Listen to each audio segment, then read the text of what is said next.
আসসালামু আলাইকুম এভরিওয়ান, কেমন আছেন সবাই? দেশি ফুড ব্লগসের পক্ষ থেকে আজকে আপনাদের সাথে শেয়ার করব ভিন্ন রকম একটি রেসিপি। একটু ভিন্ন রকমভাবেই আমি আজকের ভিডিওটা আপনাদের সাথে শেয়ার করব। তো সবাই চলুন ভিডিওটা শুরু করি।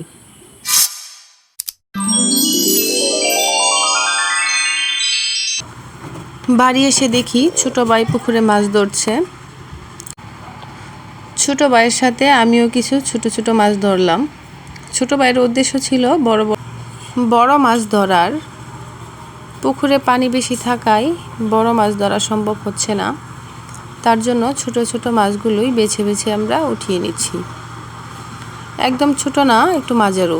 পুকুরে অনেক রকমের মাছই আছে, অনেক বড় মাছও আছে, তার জন্যই কিন্তু অনেকগুলো ছোট ছোট পোনা মাছ আপনারা দেখতে পাচ্ছেন। এবার মাছগুলো ওঠানো প্রায় শেষ। আমরা দেখে দেখে মাঝারু সাইজের ছোট ছোট মাছগুলোই উঠিয়ে নিচ্ছি। অনেক ধরনের মাছ আছে এখানে। আমরা তেলাপোয়া আর ছোটো পোনাটাই উঠিয়ে নিচ্ছি। পুকুরের মাছ কিন্তু ছোট হোক বড় হোক সব ধরনের মাছ খেতেই কিন্তু অনেক সুস্বাদু।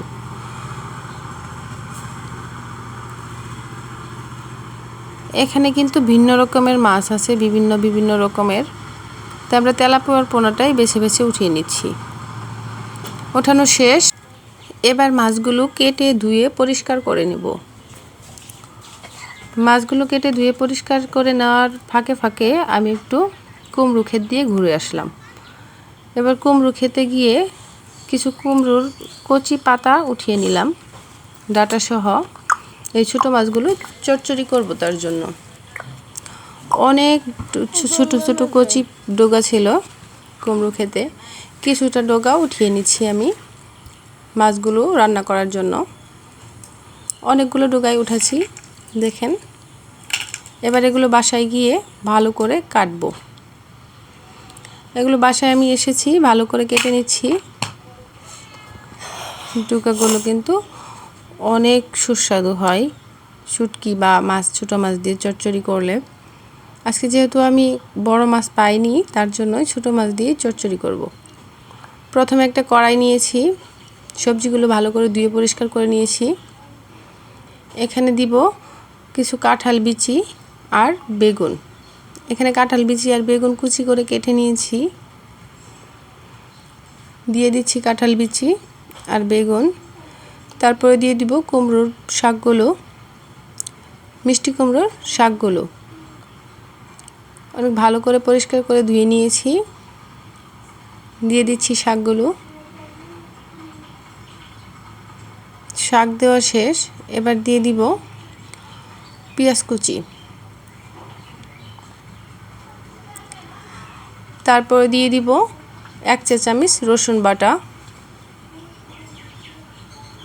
আমি কিন্তু গ্রামের বাড়িতে এসে লাকড়ির রান্না করছি। 1 চা চামচ ধনিয়া বাটা, 1/2 চা চামচের একটু বেশি হলুদের গুঁড়া, 1 চা চামচ মরিচের গুঁড়া, দিয়ে দিব স্বাদ মতো লবণ। শাক রান্নার ক্ষেত্রে কিন্তু লবণটা একটু প্রথমে কমিয়ে দিবেন, শাকের ক্ষেত্রে কিন্তু লবণটা বেশি লাগে না। হাতে 2 টেবিল চামচ সয়াবিন তেল নিয়ে সবজিটা ভালো করে মেখে নিব। সবজিটা কিন্তু অবশ্যই ভালো করে মেখে নিতে হবে হাত দিয়ে আস্তে আস্তে, নাহলে সবজির টেস্টটা কিন্তু ভালো আসবে না। সবজিটা আমি আস্তে আস্তে ভালো করে মেখে নিচ্ছি। মাখানোর মধ্যেই কিন্তু সবজিটা কমে গেছে। এবার আমি মাছগুলো দিয়ে দিব। মাছগুলো দিয়ে কিন্তু এত শক্ত করে মাখানো যাবে না, আস্তে আস্তে মেখে নিতে হবে, কারণ মাছগুলো দিয়ে শক্ত করে মাখতে গেলে মাছগুলো গলে যাবে। মাছগুলো দিয়ে আমি আলতো করে মেখে নিচ্ছি। মাখানো হয়ে গেছে। দিয়ে দিব অল্প একটু পানি। আমি যেহেতু লাকড়ির চুলায় রান্না করব, তার জন্য পানির পরিমাণটা একটু বাড়িয়ে দিচ্ছি। লাকড়ির চুলা কিন্তু অনেক ভালো জ্বলে, তার জন্য তাড়াতাড়ি পানিটা শুকিয়ে যাবে, সিদ্ধ নাও হতে পারে। তার জন্য একটু পানিটা বাড়িয়ে দিয়ে ঢাকনা দিয়ে ঢেকে রান্না করে নিব। এবার দেখে নিব বলক দিয়ে দিয়েছে, একটু নাড়াচাড়া করে দিব।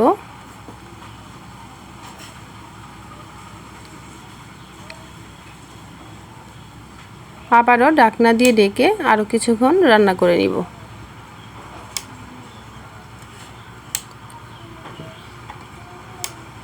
আবারও একটু মাঝখানে নাড়াচাড়া করে দিতে হবে।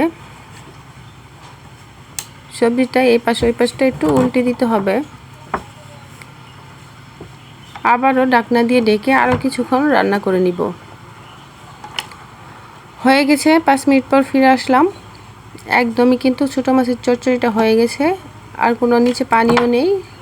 সবজিটা কিন্তু দেখতে অনেক সুন্দর লাগছে, খেতেও কিন্তু অনেক টেস্টি লাগবে। পুকুরের ছোট ছোট মাছও কিন্তু খেতে অনেক টেস্টি হয়। দেখুন আমি সবজিটা একটা বাটিতে নামিয়ে নিয়েছি, দেখতে অনেক সুন্দর লাগছে, খেতেও কিন্তু অনেক টেস্টি হয়েছে।